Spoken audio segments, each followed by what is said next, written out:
کیا آپ کو معلوم ہے یونائٹڈ نیشن کی رپورٹ کے مطابق اس وقت پوری دنیا میں موبائل فون استعمال کرنے والوں کی تعداد 5.6 بلین سے زیادہ بڑھ گئی ہے۔ بابا موبائل یعنی کہ جس سائنٹسٹ نے موبائل انوینٹ کیا تھا، شاید اس نے بھی یہ نہیں سوچا ہوگا کہ یہ جو فیسلٹی یا سہولت میں بنا رہا ہوں انتہائی تیز رفتاری سے پوری دنیا میں ایک وائرس کی طرح پھیل جائے گی۔ اور اب تو حال یہ ہے کہ موبائل فون ہر گھر کی ضرورت بنتا جا رہا ہے، ہر شخص کی ضرورت بنتا جا رہا ہے، اور اس ضرورت کو دیکھتے ہوئے mobile network companies consumers کو free text messages, free Facebook messages, free wifi کی سستی فیسلٹیز بھی دے رہے ہیں، مگر اس کے ارسپانسبل استعمال کی وجہ سے بہت زیادہ اسکیمز اور برائیوں نے بھی جنم لیا ہے، جیسے کہ اسلامک من گھڑت میسیجز، چاہے واٹس ایپ ہو، چاہے فیس بک ہو، چاہے انسٹاگرام ہو۔ اس میں یہی کہا جاتا ہے کہ آپ نے یہ میسیج 10 بندوں کو فارورڈ کیا تو آپ کے من کی مراد پوری ہو جائے گی، آپ کو جنت ملے گی۔ اور ہم میں سے اکثر اپنے موبائلز پر ریسیو ہونے والے اسی طرح کے من گھڑت اور جھوٹے میسیجز کو بنا کسی انڈرسٹینڈنگ اور ریسرچ کے ایک حدیث سمجھ کر، اسلام کا یا شریعت کا حصہ سمجھ کر اپنے 10-12 دوستوں کو فارورڈ کرنا ایک ثواب کا کام سمجھتے ہیں۔ مجھے بھی روزانہ موبائل پر بے شمار میسیجز ریسیو ہوتے ہیں، جن میں سے بڑی تعداد اسی طرح کے من گھڑت اور جھوٹے میسیجز کی ہوتی ہے، جس میں من گھڑت حدیثیں بیان کر کے جنت کے ٹکٹ بانٹے جا رہے ہوتے ہیں۔ آپ کو ایگزامپل دیتا ہوں اس طرح کے میسیجز کی، شاید آپ کو بھی ملا ہو کہ ربیع الاول کے مبارک مہینہ شروع ہونے سے کچھ دن پہلے سوشل میڈیا پر یہ میسیج دیکھنے کو ملتا ہے کہ ربیع الاول کا مہینہ مارچ کی یا اپریل کے فلاں تاریخ کو شروع ہوگا،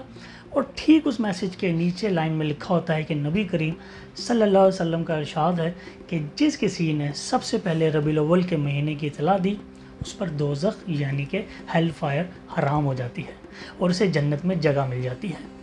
کتنا آسان ہو گیا یار جنت کمانا۔ اور اسی طرح آج فیس بک کا ایک پیج، اس پہ میری نظر پڑی جس کی وجہ سے میں ویڈیو بنا رہا ہوں۔ اس پوسٹ میں لکھا ہوا تھا کہ رمضان شریف کا پہلا روزہ 14 اپریل کو ہوگا انشاءاللہ، اور اسی طرح دوسری لائن میں لکھا ہوا تھا کہ نبی کریم صلی اللہ علیہ وسلم نے فرمایا جو شخص رمضان کی خبر کسی کو سب سے پہلے دے گا اس پر دوزخ کی آگ حرام ہے، جنت حلال ہے۔ اس پوسٹ کو دیکھ کر پہلے حیرانی ہوئی، پھر پریشانی بھی ہوئی، اور آخر میں تھوڑا غصہ بھی آیا کہ فیس بک کی اس پوسٹ کو تقریباً 200 سے زیادہ لوگوں نے جنت کو حاصل اور دوزخ سے چھٹکارا حاصل کرنے کے لیے آگے شیئر کر دیا تھا۔ ان لوگوں کی ٹائم لائن سے مزید کتنے لوگوں نے پوسٹ کو شیئر کیا ہوگا یا دیکھا ہوگا، یہ تو بھائی اوپر والا ہی بہتر جانتا ہے۔ ان من گھڑت پوسٹوں اور میسیجز پر ہم لوگ صرف انا للہ و انا الیہ راجعون کہہ سکتے ہیں۔ بہرحال ایک اچھی چیز دیکھنے کو ملی کہ بہت سے کامنٹس کرنے والوں نے اس پوسٹ کے نیچے کامنٹس میں اس پوسٹ کو ڈیلیٹ کرنے کو کہا، اور ساتھ ہی ساتھ بہت سے لوگوں نے فیس بک کے پیج کے ایڈمن سے بھی شکایت کی، رپورٹ کی کہ اس من گھڑت حدیث کو اور روایت کو ہٹایا جائے۔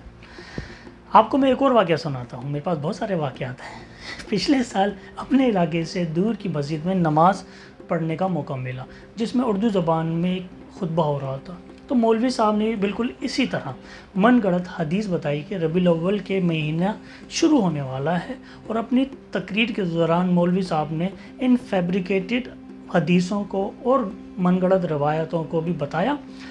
اور یہ کہا کہ ربیع الاول کا مہینے کی خبر دینے والے کے اوپر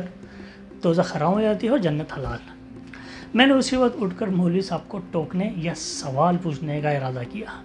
مگر میرے پیارے ملک میں جو ریلیجیس ایکسٹریمزم ہے نا،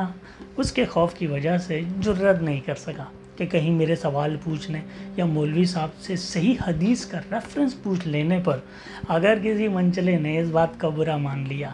تو اللہ کے بعد ہم سب بہتر جانتے ہیں کہ اس مجمع میں میری ٹھیک ٹھاک ستائی ہوتی، آج کل ویسے عام زبان میں اس کو لنچنگ کہا جاتا ہے۔ بہرحال سارا دن بہت بے چین رہا تھا، مگر اس واقعے سے اندازہ کیا جا سکتا ہے کہ اگر مسجد کے امام ان جعلی اور من گھڑت باتوں کا شکار ہو سکتے ہیں تو میرے جیسے کم نالج لوگ اس فریب سے کیسے بچ سکتے ہیں، اور وہ بھی عین اس وقت کہ جب حدیث اور قرآن کی نفی کی جا رہی ہو، فتنہ عروج پر ہو۔ ایک بات جو میں اکثر سوچتا تھا، جس پر مجھے الجھن بھی محسوس ہوتی تھی، اس کا اظہار کرنے کا موقع آج مجھے مل گیا ہے، چونکہ اس صورتحال کا تقریباً یہاں ہر موبائل استعمال کرنے والے پاکستانی مسلمان یا انڈین مسلمان کو سامنا کرنا پڑتا ہے، اس لیے اس معاملے کو اپنے ویورز کے ساتھ شیئر کرنا ضروری سمجھ رہا تھا۔